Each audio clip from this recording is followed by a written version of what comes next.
Ayan, today po ipe-flex ko lang ang halaman ko sa hardin ko na nakuha ko, 'yan. Gusto ko lang pong pakita sa inyo na baka gusto niyo rin mag-collect ng katulad ko, nagko-collect ng mga magic rose na iba-ibang lahi. So, halos lahat po ng kulay meron akong available, 'yan. Gusto ko lang pong pakita sa inyo yung mga klase niya. Maganda po 'yan kapag nakalagay sa lupa at nakatanim na hindi ka kinat. Kinat ko na po kasi 'to kaya ganito. 'Yan. Tsaka dahil po tanghali na niyan, malapit na po silang mag-close, ayan.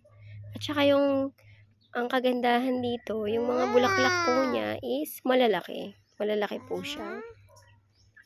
Iba pa po yung single petals na meron tayo, ayan. So, pinakita ko lang po. Magandang umaga sa ating lahat. Ayan, hindi po sila pare-pareho ng lahi, magkakaiba po.